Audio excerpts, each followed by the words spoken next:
CBSE Biology Class 10 Chapter 7 Control and Coordination Part 1.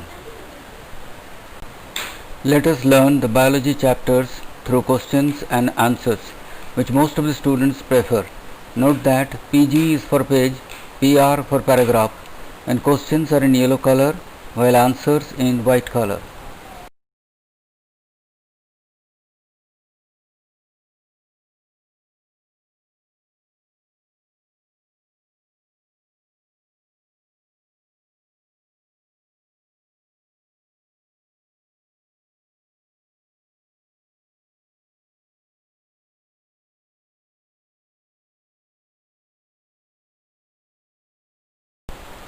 Why thinking never occurs before reflex action. Thinking is a complex activity. It is bound to involve a complicated interaction of many nerve impulses from many neurons. It never occurs before reflex action. Write about the thinking part of our brain. The thinking part of our brain consists of dense networks of intricately arranged neurons. It sits in the forward end of the skull and receives signals from all over the body which it thinks about before responding to them.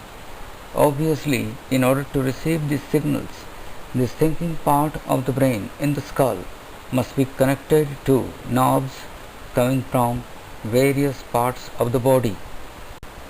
What is reflex arc? State its importance.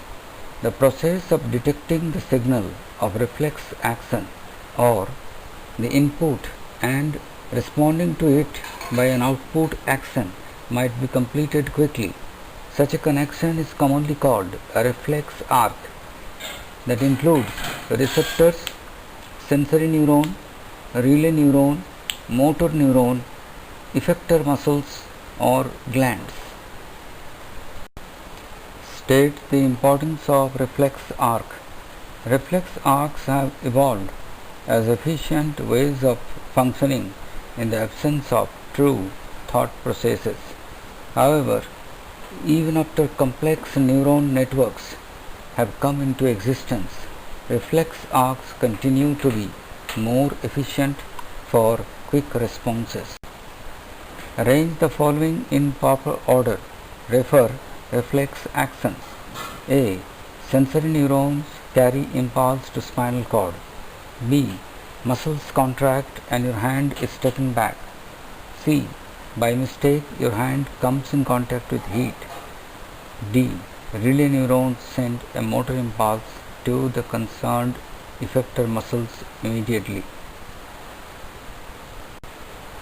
The answer is C, A, D, B. Write the differences between CNS and PNS. To write this answer, make two columns. One CNS, another PNS. First point, CNS is central nervous system. First point, PNS is peripheral nervous system. Second point, CNS consisting of brain and spinal cord. Second point, PNS consisting of cranial nerves arising from the brain and spinal nerves arising from the spinal cord. 3. CNS receive information from all parts of the body and integrate it. 3. PNS, the communication between the CNS and the other parts of the body is facilitated by the PNS. Write the names of three parts of our brain and state the functions. Brain has three major parts or regions, namely the forebrain, midbrain and hindbrain. Forebrain is the main thinking part of the brain. It has regions which receive sensory impulses from various receptors.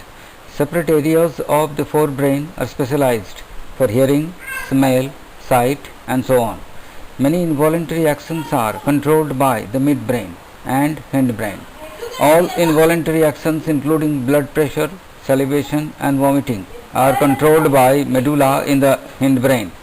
Think about activities like walking in a straight line, riding a bicycle picking up a pencil. These are possible due to a part of the hindbrain called the cerebellum. How do we know that we have eaten enough? The sensation of feeling full is because of a center associated with hunger, which is in a separate part of the forebrain. Write about human brain and draw labeled diagram of human brain. The brain is carefully protected. For this, it sits inside a bony box called cranium. The brain is contained in a fluid-filled balloon-like membranous coverings, three-layered, which provides further shock absorption.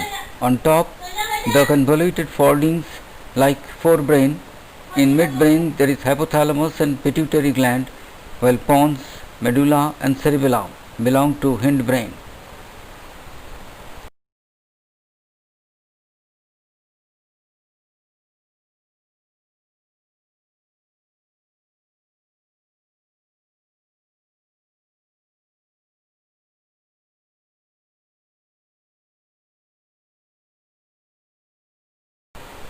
Dear students, you can ask your questions to this email.